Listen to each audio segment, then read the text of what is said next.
Namaskar, I am Vidushi. Today I am discussing about preposition. চলো আজকে আমরা preposition সম্পর্কে জেনে নেব। তোমরা আগে ভিডিওগুলো ফলো করো, আর যদি এই ভিডিওটা ভালো লাগে লাইক কমেন্ট শেয়ার সাবস্ক্রাইব অবশ্যই করবে। আজকে আমরা প্রিপোজিশন সম্পর্কে জানবো। প্রিপোজিশন কোথায় বসে, কখন বসে, কার আগে বসে, কার পরে বসে, আমরা সব গোড়ার থেকে জানবো। অল্প অল্প করে জানবো, একটা একটা করে জানবো, কিন্তু পুরোটা খুলে জানবো, যাতে পুরোটা একদম ইজিলি আমরা করতে পারি। চলো শুরু করা যাক। আমরা শুরু করার আগে বলে নিই প্রিপোজিশন ব্যাপারটা। প্রিপোজিশন কিন্তু আমরা না জানলে কোনোদিনও নিজের মনের ভাবটা প্রকাশ করতে পারবো না, কোনোদিনই আমরা ব্যাপারটা বলতে পারবো না, শিখতে পারবো না। তা প্রিপোজিশন না শিখলে আমরা কোনোদিন নিজের ভাবটাকে প্রকাশ করতে পারবো না। চলো এবার দেখে নিই প্রিপোজিশন আমরা কি, প্রিপোজিশন মানেটা কি, প্রিপোজিশনটা কি আসলে। প্রি মানে আগে, আর পজিশন মানে অবস্থান বা স্থান। আমরা অবস্থান বা স্থান মানে অবস্থানগতভাবে যেরকম ভাবে ভাগ করেছি, দেখো এখানে টু আছে একদিকে, আর একদিকে সব রকমের প্রিপোজিশন দিয়ে, এরকম in, at, on, up to, into, আর যা যা আছে সব দিয়ে তোমরা নোট করে নেবে। পুরো ব্যাপারটাকে যা দেখাচ্ছি সবগুলো নোট করে নেবে, যাতে এই ভিডিওটা যদি হারিয়েও যায় তাহলে তোমরা যাতে খাতায় খুঁজে পাও। ব্যাপারটাকে পুরো নোট করে নেবে তোমরা। এরপরে দেখো বোর্ড ফলো করো। টু এর পরে আমরা ভি ওয়ান বসাতে পারি।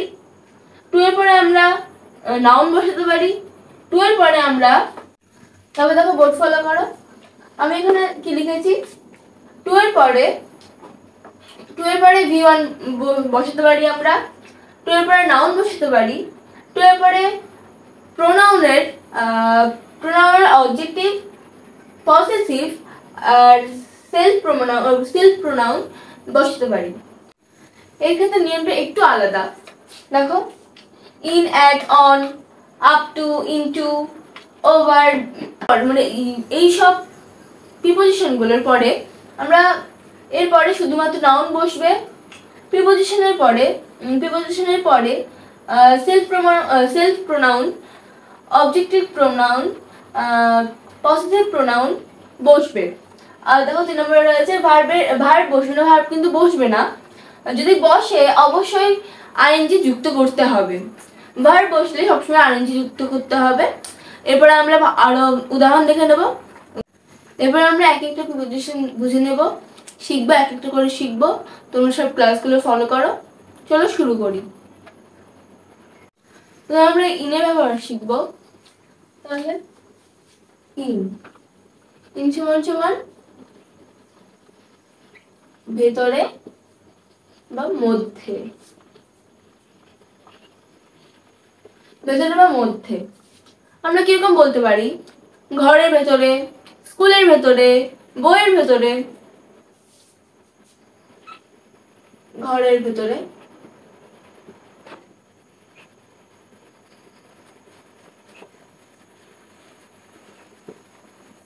তাহলে ইন দ্য রুম,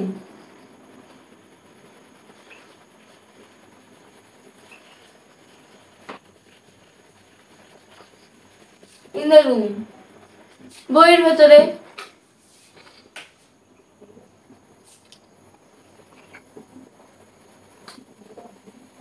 বইয়ের মধ্যেও লিখতে পারি আমরা, বইয়ের মধ্যে, in the book.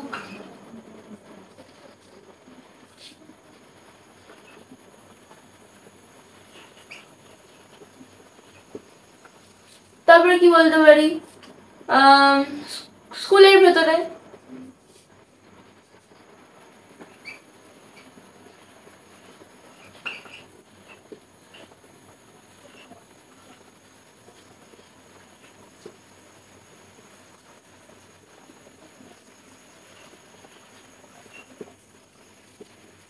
In the school.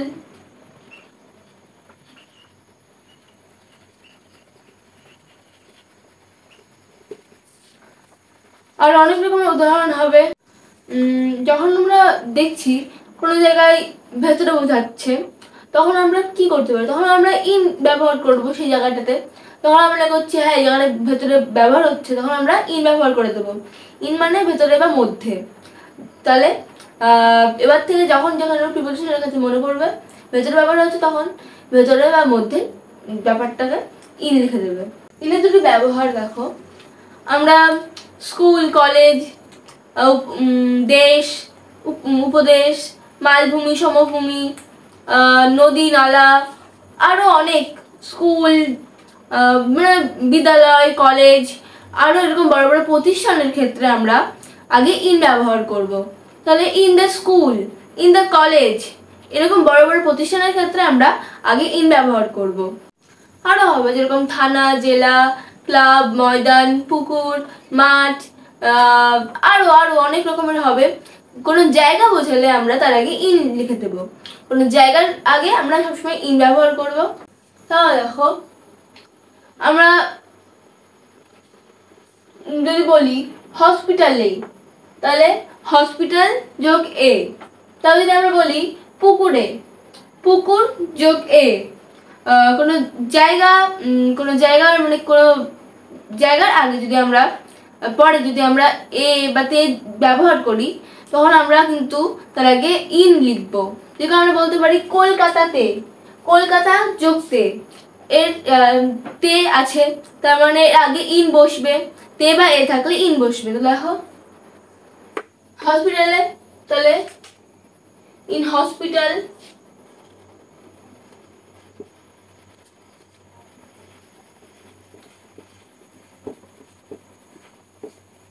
In hospital. তারপরে পুকুরে ইন পন্ড,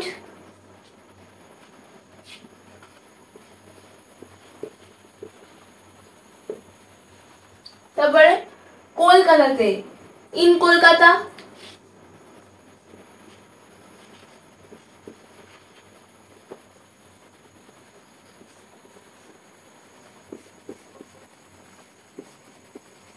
ইন কলকাতা। তাহলে কোনো বাক্যের কোনো শব্দের শেষে যদি তে বা এ থাকে তাহলে আমরা তার আগে ইন যোগ করব। তারপরে যে কোনো মাসের আগে, যে কোনো সালের আগে, যে কোনো দিকের আগে সবসময় ইন বসে। যেরকম আমরা বলতে পারি মে, ইন মে, মে মাসে ইন মে মাসে, তাহলে ইন মে। এগুলো মাস। কোনো সাল ধরতে পারি, কোনো সাল আমরা 1920 ধরি।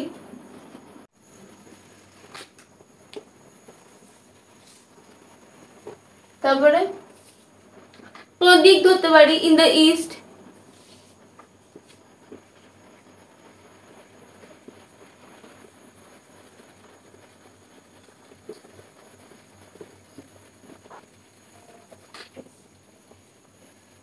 সেগুলো মাস সাল আর দিক। এই মাস সাল আর দিক থাকলেই আগে ইন আমরা বসিয়ে দেবো। তাহলে এবার অন্য কিছু দেখে নিই। এবার আমরা জানবো ইন আর অ্যাট কখন বসে। কোনো জায়গা খুব গুরুত্বপূর্ণ, বিখ্যাত, সবাই এক নামে চেনে, সেই জায়গার নামের আগে আমরা ইন লিখবো। আর যে জায়গা কেউ এক নামে চেনে না, অতটা গুরুত্বপূর্ণ নয়, ছোট জায়গা, সেই জায়গার আগে আমরা অ্যাট লিখবো। যেরকম আমরা বলতে পারি ইন কলকাতা, কোনো একটা বড় জায়গা, বিখ্যাত জায়গা, তাহলে ইন কলকাতা।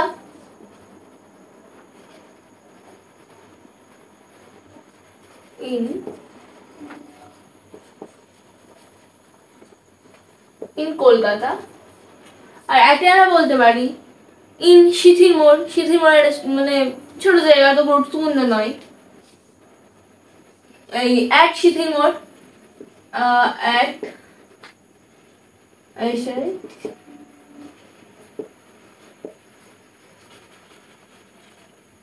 এক সিথির মোড়।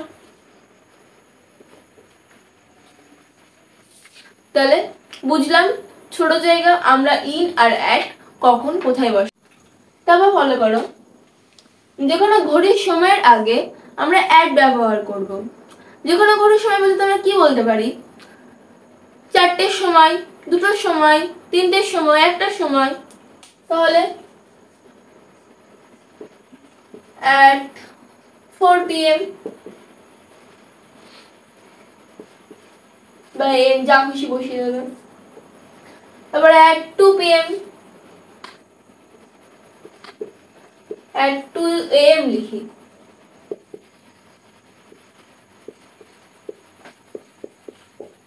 at 2 AM। তারপরে আরো উদাহরণ হবে সময় নিয়ে, এদের তো 3টে, কত রকমের আছে। তারপরে যে কোনো দিক বোঝালে তার আগে আমরা at ব্যবহার করব। যে কোনো দিক বোঝালে, যেরকম আমার দিকে, পাখির দিকে, বইয়ের দিকে, তার দিকে, এরকম বোঝালে আমরা at ব্যবহার করব। তাহলে আমার দিকে at me, তার দিকে at, তোমার দিকেও বলতে পারি at you।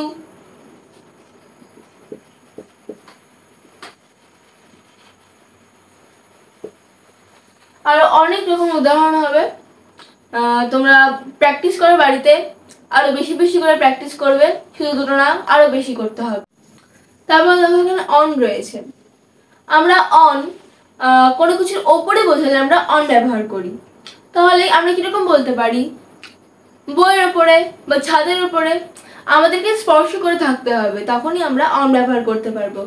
আমরা তো ওপরে থাকবো না, তো বইয়ের ওপরে on the book,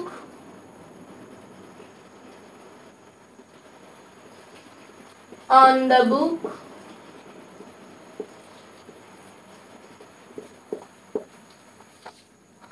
তারপরে ছাদের উপরে on the roof।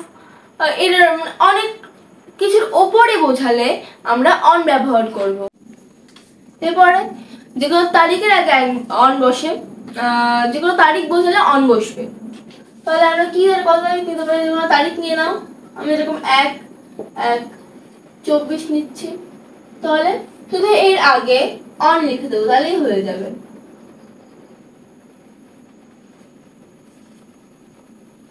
on 1/24। তো আরো তারিখ বসাতে পারি আমরা। তবে দেখো ওভার মানে ওপরে, কিন্তু ওপরে মানে এটা নয়। ওপরে মানে এটা হবে যে প্রচুর ওপরে, ধরাছোঁয়ার বাইরে হবে, কিন্তু কাছে কিন্তু গতিশীল হবে। গতিশীল কাজটা হবে ধরাছোঁয়ার বাইরে, অনেক উপরে, এরকম বোঝালেই ওভার মানে ওপরে হবে। তাহলে একটা উদাহরণ দেখে নাও, যেমন পাখিটা গাছের উপর দিয়ে উড়ে গেল। পাখিটা গাছের উপর দিয়ে উড়ে গেল। The bird is flying over the tree.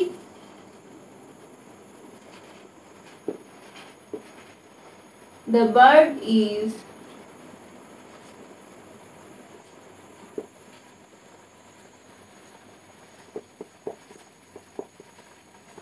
flying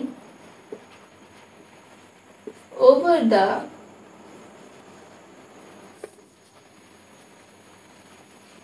tree.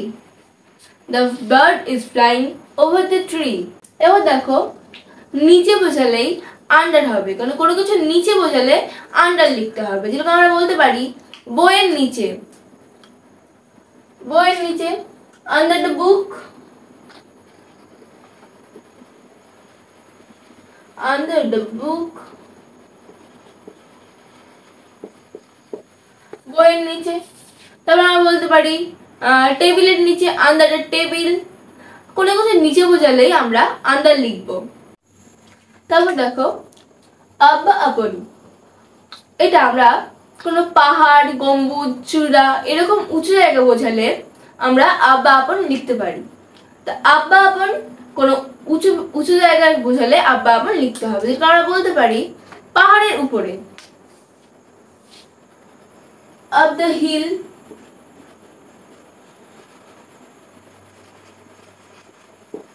এই একই বাক্য পাহাড়ের উপরে আমরা কিন্তু upon the hill লিখতে পারি, upon the hill। আমরা এই দুটোকেই লিখতে পারি। তারপর দেখো রয়েছে বাই। বাই মানে দ্বারা। এই দ্বারা কিন্তু শুধু প্রাণী বা ব্যক্তির উপরে ব্যবহার করতে পারবো, আমরা কোনো বস্তুর উপরে এই বাই ব্যবহার করতে পারবো না। যেরকম আমরা বলতে পারি আমার দ্বারা বা তোমার দ্বারা, আমার দ্বারা বাই মি, তোমার দ্বারা বাই ইউ।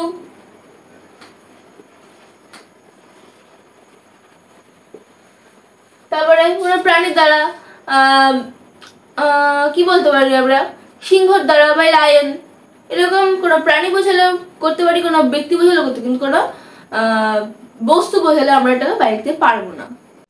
তারপর দেখো উইথ, উইথ আমরা দুই রকম ভাবে ভাগ করতে পারি, একটা সাথে আর একটা দ্বারা বা দিয়ে।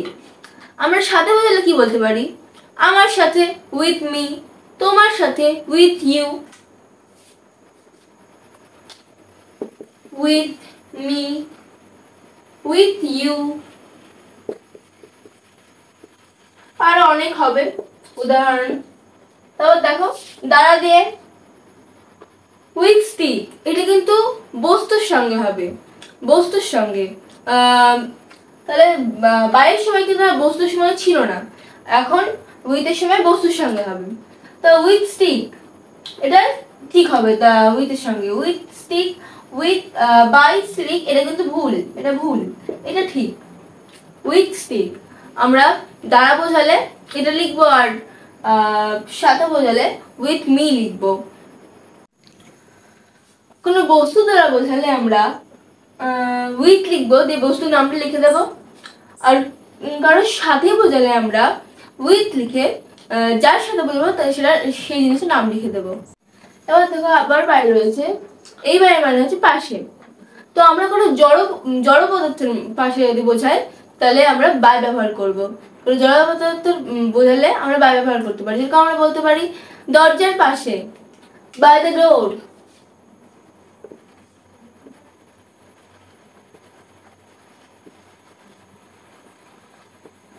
তারপরে জানলার পাশে, বাই দ্য উইন্ডো। গাছের পাশে, বাই দ্য ট্রি। এরকম বোঝালে বাই ব্যবহার করতে হবে। অফ এর ব্যবহার, অফ সমান সমান এর এর বা র, যে শব্দের শেষে র বা এর থাকবে তার আগে অফ বসবে, অফ বসবে। যেরকম দেখো রহিমের বাবা, র মানে অফ, অফ মানে র, তো অফ লিখে নেবো এখানে আগে, অফ শেষেরটা আগে আসবে, প্রথমটা শেষে যাবে।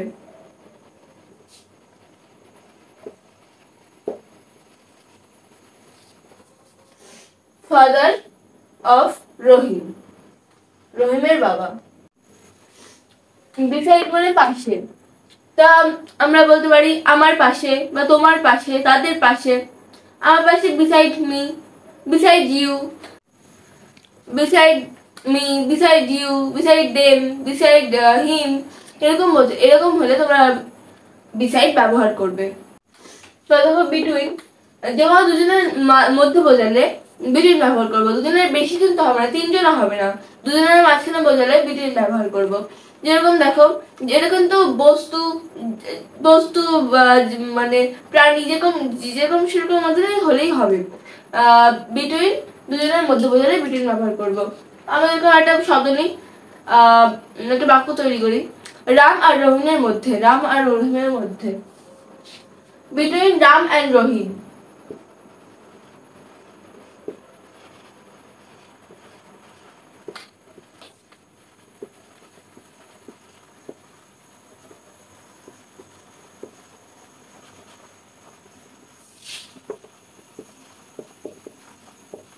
Between Ram and Rahim.